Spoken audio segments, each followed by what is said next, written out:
8 മാസമായി തുടരുന്ന ശമ്പള നിഷേധത്തിൽ പ്രതിഷേധിച്ച് ജമാഅത്തെ ഇസ്ലാമി മുഖപത്രമായ മാധ്യമം ദിനപത്രത്തിലെ ജീവനക്കാർ വീണ്ടും സമരത്തിനിറങ്ങി. ഉത്രാടം നാളിൽ സംയുക്ത സമരസമിതിയുടെ നേതൃത്വത്തിൽ കോഴിക്കോട് മുതലക്കുളത്ത് പട്ടിണി സമരം സംഘടിപ്പിച്ചു. CITU അഖിലേന്ത്യാ സെക്രട്ടറി KN ഗോപിനാഥ് ഉദ്ഘാടനം ചെയ്തു.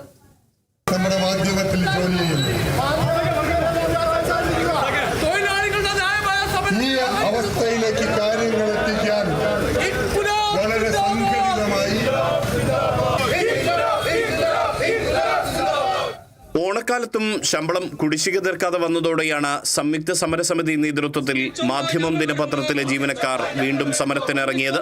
കേരള പത്രപ്രവർത്തക യൂണിയനും മറ്റു തൊഴിലാളി യൂണിയനുകളും പിന്തുണയുമായി എത്തി.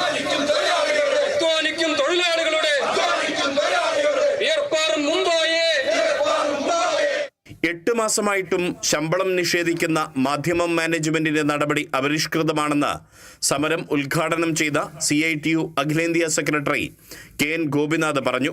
ചെയർമാൻ അടക്കം ഞങ്ങൾ ഓരോരുത്തരും ഇപ്പോഴും ചെയ്തുകൊണ്ടിരിക്കുന്നത് ഓരോരുത്തരെയും ഞങ്ങളുടെ റൂമിലേക്ക് വിളിച്ചിട്ട് പറയും, നിങ്ങൾക്ക് ഗ്രാറ്റുവിറ്റി അടക്കം വാങ്ങിച്ച് പിരിയണമെന്ന് ആഗ്രഹിക്കുന്നുണ്ടെങ്കിൽ നാളെ മുതൽ ഇവിടുത്തെ ജോലി അവസാനിപ്പിച്ചോ. ഏതായാലും നിലവിലുണ്ടായിരുന്ന 30 വർഷവും 40 വർഷമൊക്കെ സർവീസ് ഉള്ള തൊഴിലാളികളോട് പറയുകയാണ്, ഞങ്ങൾ നക്കാപ്പിച്ചയ്ക്ക് ഇവിടെ ജോലി ചെയ്യണം. അതെന്താണെന്ന് പറയുന്നില്ല. അത് DA ഉണ്ടോ ഒന്നുമില്ല. ഒരു കൺസോളിഡേറ്റഡ് പേയിലേക്ക് നിങ്ങൾക്ക് വർക്ക് ചെയ്താൽ ഇന്ന് കിട്ടുന്ന ശമ്പളത്തിന്റെ പകുതിയോ താഴെ ശമ്പളത്തിന് 1-2 പേരൊക്കെ അങ്ങനെ ജോലി ചെയ്യുന്നുണ്ട്. അവർക്കൊന്നും ഞങ്ങൾ ശമ്പളം മുടക്കുന്നില്ല. അതുകൊണ്ട് ആ ജോലിയിലേക്ക് ഇവർ മാറിയാൽ, അങ്ങനെയാണോ ഓരോരുത്തരെ വിളിച്ചാണോ സംസാരിക്കുന്നത്? ഒരു കോർപ്പറേറ്റ് കമ്പനി പോലും അങ്ങനെ തയ്യാറാവില്ലല്ലോ. മുതലക്കുളത്ത് നടന്ന പ്രതിഷേധ പരിപാടിയിൽ INTUC കോഴിക്കോട് ജില്ലാ പ്രസിഡന്റ് K രാജീവൻ അധ്യക്ഷത വഹിച്ചു. AITUC ജില്ലാ സെക്രട്ടറി PK നാസർ, KUWJ സംസ്ഥാന general secretary Suresh Edappal, Calicut press club president EP Muhammad, secretary PK Sajith തുടങ്ങിയവർ സംസാരിച്ചു.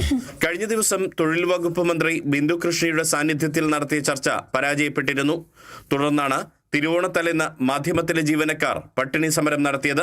സെപ്റ്റംബർ 3 മാധ്യമം ഓഫീസിന് മുൻപിൽ ഇവർ അനിശ്ചിതകാല സമരം തുടങ്ങും. പ്രതിഫലം നൽകണം എന്തൊരു ധർമ്മം, എന്തേ നിങ്ങൾക്കറിയില്ലേ? Kerala vision news, Kozhikode.